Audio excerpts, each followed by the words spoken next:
जय माता दी। नमस्कार दोस्तों, स्वागत है आप सभी का कृष्ण गोपाल यूट्यूब चैनल पर। दोस्तों, आज मैं आपको नवरात्रि में सुनी जाने वाली श्री दुर्गा सप्तशती के 11वें अध्याय की कथा सुना रहा हूँ।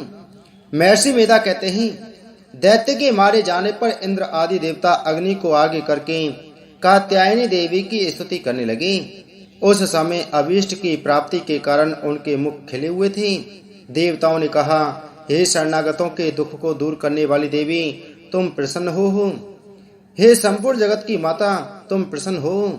बिंदेश्वरी, तुम विश्व की रक्षा करो, क्योंकि तुम इस चर और अचर की ईश्वरी हो। हे देवी, संपूर्ण जगत की आधार रूप हो, क्योंकि तुम पृथ्वी रूप में भी स्थित हो और अत्यंत पराक्रम वाली देवी हो। तुम विष्णु की शक्ति हो और विश्व की बीज परम माया हो, और तुमने ही इस संपूर्ण जगत को मोहित कर रखा है। तुम्हारे प्रसन्न होने पर ही यह पृथ्वी मोक्ष को प्राप्त होती है। हे देवी, संपूर्ण विद्याएं तुम्हारे ही भिन्न भिन्न स्वरूप हैं। इस जगत में जितनी स्त्रियां हैं वह सब तुम्हारी ही मूर्तियां हैं। एकमात्र तुमने ही इस जगत को व्याप्त कर रखा है। तुम्हारी स्तुति किस प्रकार हो सकती है, क्योंकि तुम परम बुद्धि रूप हो और संपूर्ण प्राणी रूप स्वर्ग और मुक्ति देने वाली हो। अतः इसी रूप में तुम्हारी स्तुति की गई है। तुम्हारी स्तुति के लिए इससे बढ़कर और क्या युक्तियां हो सकती हैं। संपूर्ण जनों के हृदय में बुद्धि रूप होकर निवास करने वाली, स्वर्ग तथा मोक्ष प्रदान करने वाली हे नारायणी देवी, तुमको नमस्कार है। काला काष्ठा आदि रूप से अवस्थाओं को परिवर्तन की ओर ले जाने वाली तथा प्राणियों का अंत करने वाली नारायणी, तुमको नमस्कार है। हे नारायणी, संपूर्ण मंगलों के मंगल रूप वाली हे शिवे, हे संपूर्ण प्रयोजनों को सिद्ध करने वाली हे शरणागत वत्सला, तीन नेत्रों वाली गौरी, तुमको नमस्कार है। सृष्टि स्थिति तथा संहारव की शक्तिभूत सनातनी देवी, गुणों का आधार तथा सर्व सुखमयी नारायणी, तुमको नमस्कार है। हे शरण में आए हुए शरणागतों, दीन दुखियों की रक्षा में तत्पर, संपूर्ण पीड़ाओं को हरने वाली हे नारायणी, तुमको नमस्कार है। हे नारायणी, तुम ब्रह्माणी का रूप धारण करके हंसों से जुते हुए विमान पर बैठती हो तथा कुश से अभिमंत्रित जल छिड़कती रहती हो, तुम्हें नमस्कार है। माहेश्वरी रूप से त्रिशूल, चंद्रमा और सर्पों को धारण करने वाली हे महावृषभ वाहन वाली नारायणी, तुम्हें नमस्कार है। मोरों तथा मुकुटों से घिरे रहने वाली महाशक्ति को धारण करने वाली हे कौमारी रूप धारणी निष्पाप नारायणी, तुम्हें नमस्कार है। हे शंख, चक्र, गदा, फर, सांग, धनुष तथा रूप आयुधों को धारण करने वाली वैष्णवी शक्ति रूपा नारायणी, तुम हम पर प्रसन्न हो, तुम्हें नमस्कार है। हे दांतों पर पृथ्वी धारण करने वाली बारह रूपणी कल्याणमयी नारायणी, तुम्हें नमस्कार है। हे उग्र नरसिंह रूप से दैत्यों को मारने वाली, त्रिभुवन की रक्षा में संलग्न रहने वाली नारायणी, तुम्हें नमस्कार है। हे मस्तक पर किरीट और हाथ में महावज्र धारण करने वाली, सहस्त्र नेत्रों के कारण उज्ज्वल वृतासुर के प्राण हरने वाली ऐन्द्रिय शक्ति, हे नारायणी, तुम्हें नमस्कार है। हे शिवदूती स्वरूप से दैत्यों के महामत को नष्ट करने वाली, हे घोर रूप वाली, हे महाशब्द वाली, हे नारायणी, तुम्हें नमस्कार है। दाढ़ों के कारण विकराल मुख वाली, मुंडमाला से विभूषित मुंड मर्दनी चामुंडा रूपा नारायणी, तुम्हें नमस्कार है। हे लक्ष्मी, लज्जा, महाविद्या, श्रद्धा, पुष्टि, स्वदा, ध्रुवा, महारात्रि तथा महाविद्या रूपा नारायणी, तुमको नमस्कार है। हे मेधा, सरस्वती, सर्वोत्कृष्ट ऐश्वर्य रूपणी पार्वती, महाकाली, नियंता तथा ईश्वर रूपणी नारायणी, तुम्हें नमस्कार है। हे सर्व स्वरूप सर्वेश्वरी, सर्व शक्ति युक्त देवी, हमारी वैसे रक्षा करो, तुम्हें नमस्कार है। हे कात्यायनी, तीनों नेत्रों से भूषित यह तेरा सौम्य मुख सब तरह के डरों से हमारी रक्षा करे, तुम्हें नमस्कार है।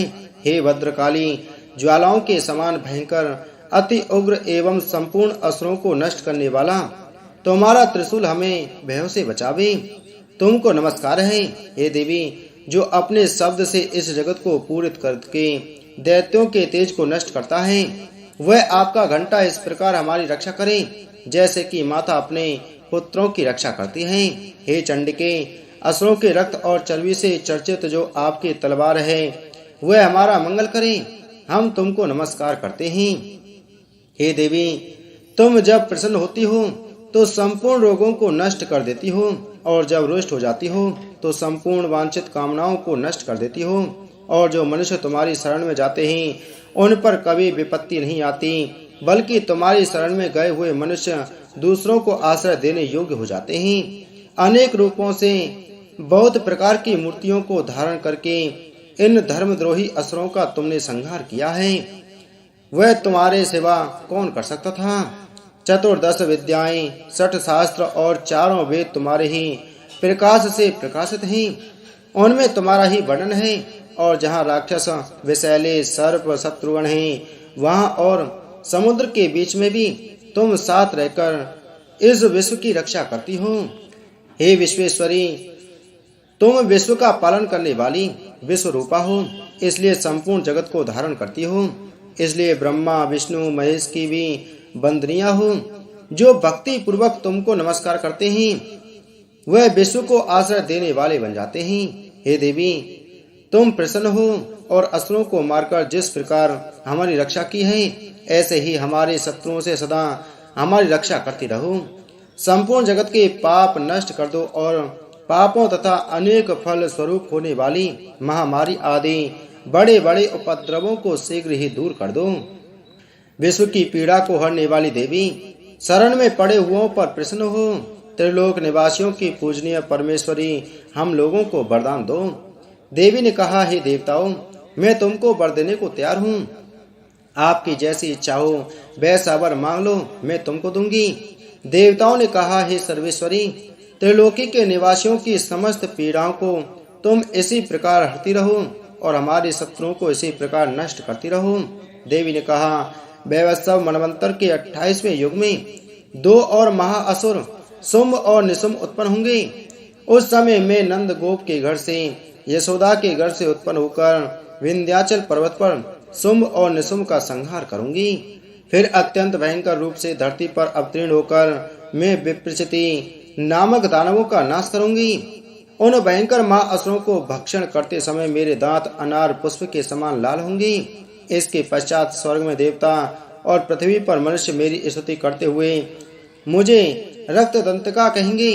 फिर जब 100 वर्षों तक वर्षा न होगी तो मैं ऋषियों के स्तुति करने पर आयोनिज नाम से प्रकट होंगी और अपने 100 नेत्रों से ऋषियों की ओर देखूंगी। अतः मनुष्य शताक्षी नाम से मेरा कीर्तन करेंगे। उसी समय मैं अपने शरीर से उत्पन्न हुए प्राणों की रक्षा करने वाली शाकों द्वारा सब प्राणियों का पालन करूंगी और तब इस पृथ्वी पर शाकंभरी के नाम से विख्यात होंगी। और इसी अवतार में मैं दुर्ग नामक महाअसुर का वध करूंगी और इससे मैं दुर्गा देवी के नाम से प्रसिद्ध होंगी। इसके पश्चात जब मैं भयानक रूप धारण करके हिमालय निवासी ऋषियों महर्षियों की रक्षा करूंगी तब भीमा देवी के नाम से मेरी ख्याति होगी। और जब फिर अरुण नामक असुर तीनों लोगों को पीड़ित करेगा तब मैं असंख्य ब्रह्मणों का रूप धारण करके उस महादैत्य का वध करूंगी। तब स्वर्ग में देवता और मृत्यु लोक में मनुष्य मेरी स्तुति करते हुए मुझे भ्रामरी नाम से पुकारेंगी। इस प्रकार जब जब पृथ्वी राक्षसों से पीड़ित होगी तब तब मैं अवतरित होकर शत्रुओं का नाश करूंगी। बोलो दुर्गा माता की जय।